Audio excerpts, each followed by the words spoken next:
Din il-parabola flimkien ma' tnejn oħra Ġesu jindirizza lil kategorija partikolari ta' nies. Il-Fariżej u l-kittieba. U l-okkażjoni kienet tgergira tipika tagħhom li hija tgergira attwali. Nies midimba jilqa' għandu dan u jiekol magħhom. Il-kuntest huwa ta' skandlu. Jiskandalizzaw ruhom jaraw il-Ġesu li jiffrekwenta lil midimbin. Jidħol fl-intimità tal-ikel magħhom. Jilqahom għandu. Nies midimba jilqa' għandu dan u jiekol magħhom. Ir-risposta ta' Ġesu hija waħda mill-isbaħ paraboli li nsibu fl-4 Evanġeli. Mhux ta' bxejn nsibuha fil-Vanġelu ta' San Luqa li aħna nafuh bħala il-Vanġelu tal-ħniena tal-mulej. Għalkemm nafuha bħala l-parabola tal-iben il-ħali, titlu iżjed appropriat għal din il-parabola hija l-parabola tal-missier u żewġ tuliet. It-tnejn li huma għandhom bżonn jitalmu talima importanti li għandna bżonn nitalmuha il-kol kemm aħna wkoll. L-ewwel nett irridu nimmaġinaw il-qsim ta' qalb ta' dan il-missier. Jara li żgħir jitlaq imma fuq kollox jitolbu li jaqsam il-wirt. Intom tafu li l-wirt jinqasam mal-mewt. Iż-żgħir u jitlaq jixtieq il-mewt ta' missieru. U jrid ir-riżultat tal-mewt ta' missieru. Irid dak li għandu jieħu mal-mewt ta' missieru l-wirt. Aħna ħafna drabi nimmaġinaw li ben iċkejken iż-żgħir telaq u ħarbat ġidu. Nafu li il-kbir jakkużah li ġar berbaq ġidu man-nisa tat-triq, imma dina hija realtà iżjed profonda li tixtieq il-mewt ta' min tak il-ħajja. Il-kbir huwa b'xi mod l-ikona tal-Fariżej u l-kittieba.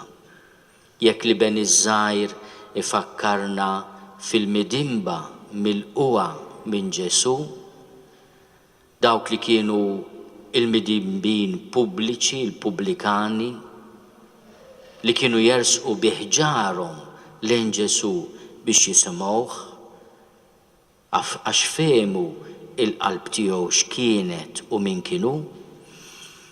Jekk dawn huma rappreżentati mit-tifel iċkejken iż-żgħir, imma l-oħrajn li Ġesu jixtieq iwassal għal-fidwa u għal-konverżjoni tal-qalb huma irrappreżentati mit-tifel il-kbir. Ma jistax iġerraħ li missieru jerġa' jilqa' lill-liben li kien xtaq il-mewt tal-missier. L-ewwel lezzjoni li jitgħallem it-tifel iċkejken u l-ħniena tal-missier. U dina rridu niflettu fuqha għax tgħidilna dak li Ġesu jrid iwasslilna dwar l-ħniena ta' Alla. Dejjem hija ikbar mid-dnub tagħna. Aħna meta niġġudikaw lilna nfusna nużaw sens ta' rettitudni. It-tifel iż-żgħir jifhem li b'dak li jagħmel ma jistħoqlux jissejjaħ iżjed iben. u jaċċetta d-destin tiegħu li mqar ikun lavrant ma' missieru. Imma l-missier jirraġuna b'mod totalment differenti. Il-ħnina tiegħu treġġa lura lill-iben iż-żgħir għad-dinjità ta' iben. Tlibsu bl-isbaħ libsa, ixxidlu il-qorq tad-dinjità u ċ-ċurkett tal-awtorità. Aħna ħafna drabi meta niġġudikaw lil nfusna inkunu ħarxa ma' nfusna. Imma l-mulej u ħanin tas-sew. Meta jħenna lina bis-serjetà. Il-ħnina tiegħu hija tas-sew ħaġa tal-għaġeb fil-ħajja tagħna, aħbar tajba fil-ħajja tagħna. L-iben għandu dritt, l-iben il-kbir għandu dritt għal-wirt. Imma l-missier ma jixtieqx biss jagħtih semu, jgħidlu dak kollu li huwa tiegħi huwa tiegħek. Inti dejjem miegħi u kull ma hu tiegħi huwa tiegħek. Imma kien jonqsu xi ħaġa it-tifel il-kbir li ma kienx għadu ħa mingħand il-missier. Hija l-qalb tal-missier. U kif il-missier joħroġ biex jilqa' lill-iben iċkejken li xtaqu mejjed, imma li issa jilqgħu lura għax kien mejjed u issa reġa' ħaj, kien mitluf u nstab. Hekk ukoll jerġa' joħroġ mid-dar biex jilqa' lill-iben il-kbir li jirrifjuta li jidħol għall-festa. Anke l-iben il-kbir skandalizzat bil-ħniena tal-missier. It-tnejn li huma ż-żewġ uliet huma skandalizzati, sorpriżi bil-ħniena tal-missier. L-ewwel wieħed huwa skandalizzat mod pożittiv, ma pretendix ir-risposta tal-ħniena tal-missier. U l-kbir huwa skandalizzat għax jippretenda li missieru juża l-kriterji tagħna l-bnedmin.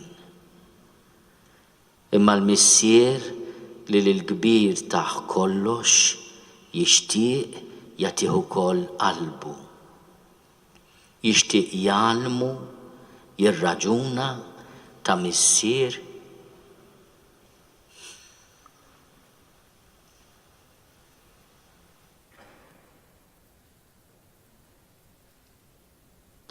li huwa għani fil-ħniena. Il-qaddisin jiġbduna lejhom għax minant il-missier ħadu xrara ta' qalbu. U meta tisma' x-xhieda tal-effett li ħalla Bro Louis fuqna li konna nafuh fuq ġenerazzjonijiet ta' studenti u għalliema, inti tirrealizza li fil-laqgħa ta' dan ir-raġel sempliċi u għaref dak li jkun kien qiegħed jersaq lejn il-qalb ta' Alla. U għalhekk fi Bro Louis hemm iż-żewġ ġuliet. Il-bniedem dajjef li jiskopri li l-ħniena ta' Alla tqazzek, mhux tumiljak. Li l-ħniena ta' Alla timmaturak, mhux tkisrek. U hemm ukoll l-iben il-kbir li tgħallem jidħol għall-festa. Għaliex ormai induna li l-qalb tal-missier hija ħafna ikbar minn kull dnub u minn kull miżerja. Brother Louis ingħaqad ma' Kristu fil-momenti tat-talb tiegħu quddiem l-Ewkaristija, bl-imħabba tiegħu għar-Rożarju, bid-devozzjoni tiegħu lejn San Giuseppe. Bil-lealtà tiegħu lejn il-karizma tal-fundatur San Giovanni Battista della Salle. U li kien iħaddan dan l-ideal li l-fidija kewkba fid-dlamijiet tad-dinja sar kewkba hu għal ħafna u ħafna nies. Min jingħaqad ma' Kristu isir ħolqien ġdid. Bl-interċessjoni tiegħu, bil-pariri tiegħu, min jaf kemm ta' paċi u rikonċiljazzjoni lil tant nies. Ma kienx saċerdot. Ma setax ikun ittentat bil-klerikalizmu li hija tentazzjoni tagħna l-kjeriċi. L-għażla tiegħu li jkun brother ta' della Salle, li jkun wieħed mill-aħwa tal-iskejjel insara, kienet għażla speċifika, partikolari. Aħna nitolbu l-interċessjoni tiegħu biex din il-familja reliġjuża ma tkunx biss memorja imma tibqa' ħajja anke f'pajjiżna. Qed nirreferi għal vokazzjonijiet lassaljani, mhux biss għal karizma li naf li jgħixu diversi laiċi u għed minnhom hawnhekk preżenti, imma wkoll reliġjużi li jiddedikaw ħajjithom għal dan l-istess ideal. Intom ukoll, eżiż brothers, tridu tagħmluha ta' ambaxxaturi ta' Kristu. Il-voti li ħadtu għandhom ikunu xhieda għalina.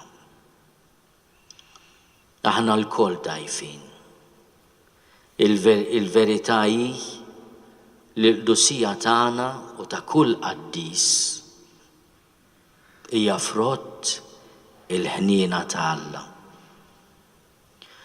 U sew jekk aħna it-tifel iċkejken li bidnub ħafna drabi nixtiequ l-mewt ta' Alla, li Alla ma jeżistix.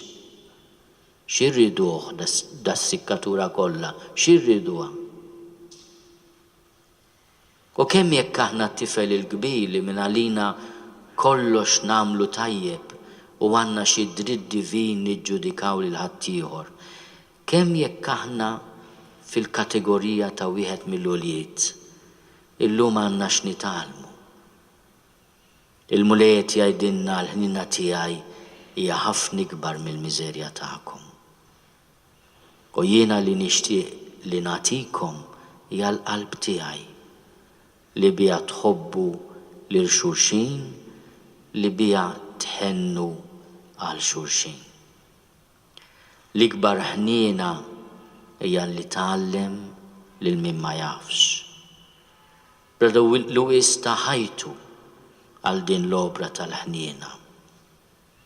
Illum nitolbu lil Alla biex dak li bdejna iwasslu għat-tmiem u bl-interċessjoni tal-qaddej ta' Alla, Brother Louis, jiena nitlob għal Malta tagħna biex tkun taf xi jfisser il-ħelsien tas-sew li għatija il-mulej.